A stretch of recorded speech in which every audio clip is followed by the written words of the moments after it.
morning. Welcome back to Talk It Out Tuesday. I'm Katie Myers, CEO of CR Conversations, and today Grace is out sick. So if you would please send her your healing thoughts, that would be greatly appreciated. So as you know, I have been on vacation and I am so revitalized and energized and ready to be back in the saddle. And something that I was thinking about is a question that we get all the time and that was directly asked for to answer in Talk It Out Tuesday. The question is, how and when do I ask for referrals?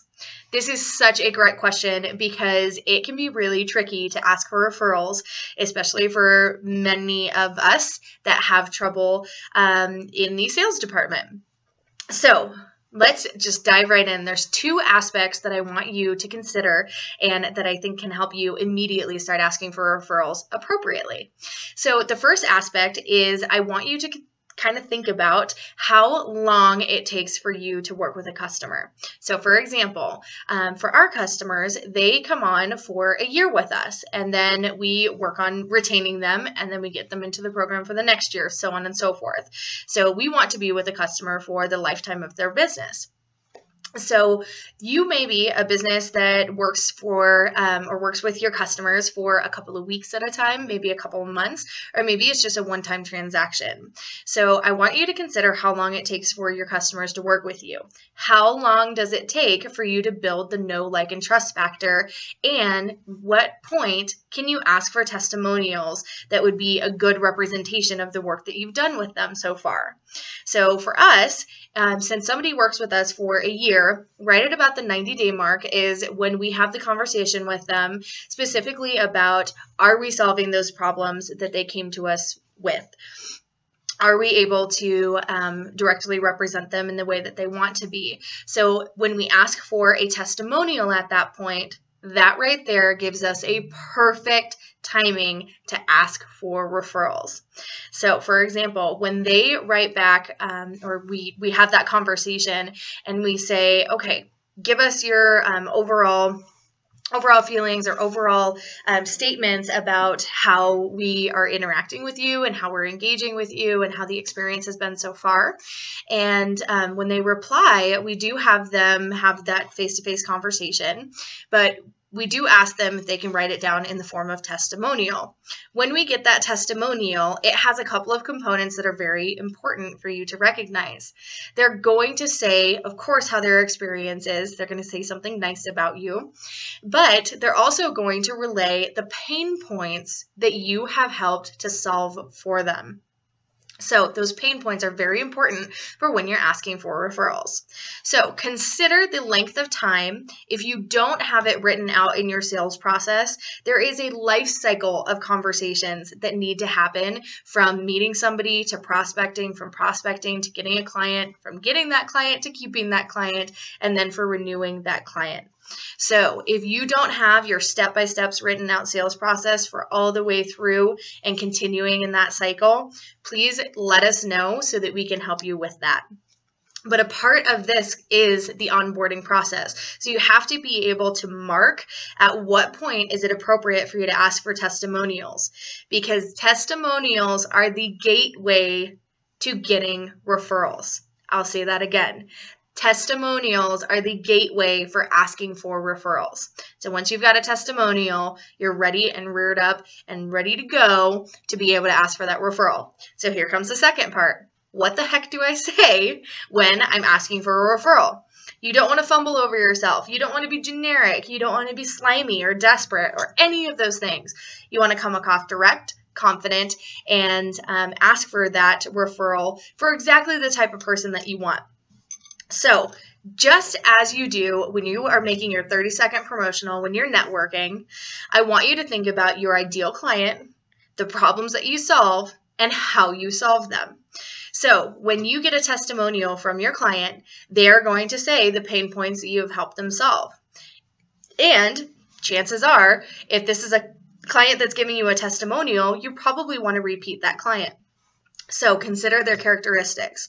For example, solo entrepreneurs are very great referrals for us.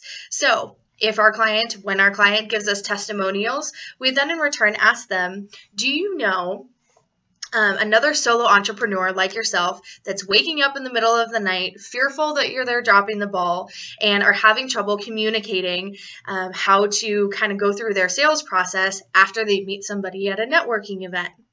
That is a great referral for us.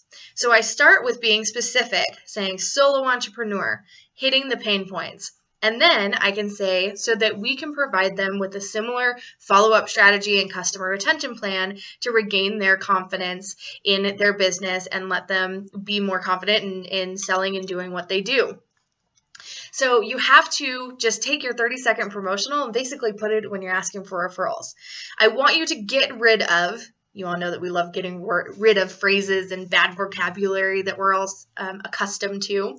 I want you to stop saying the words anybody, somebody, general statements. I want you to be specific when you are asking your customers for referrals. So be specific about who you want, about how you're going to help them, or what keywords or pain points that they can identify, and then also what solution you're going to be able to solve. This is going to make it so much easier for people to refer you, and it comes across genuine, authentic, and direct. The last tip I'm going to give you is you have to direct them how you want to be referred. So for example, if you just say, I'm looking for another solo entrepreneur like yourself that's waking up in the middle of the night, fearful that they're not communicating with their customers, don't know how to follow up with people that they meet after they network with them. So if you could send that person to me, that would be great, or have them give me a call. That puts all the pressure on the person that's referring. If you say, which I highly recommend that you do, would you please do an email introduction between the two of us, and then you go into your next step. For those of you that have taken our trainings, you know what that is. It's the getting to know you. So if you say, could you do an email introduction between me and so-and-so? That would be so fabulous, because what I'd like to do is just set up a 15 to 20 minute getting to know you conversation so that I can see if there are perhaps any solutions that I may have to be able to assist them. So it's a very soft way of asking for a referral, but you've already gained the right to ask for that referral because they've given you a genuine testimonial. Now, last tip on that, it doesn't have to be necessarily a written testimonial, but if you have the conversation and you're confident in you providing that service with someone and they would be a raving fan for you, or they already are, this is how you then can take those steps to ask for referrals. So I know that was a little bit longer Talk It Out Tuesday than we normally do, but we have an absolutely exorbitant amount of conversations that we can have around this topic. So please leave your comments and questions right down here below. And if you want further conversation, please head on over to our website. You can check out our group trainings.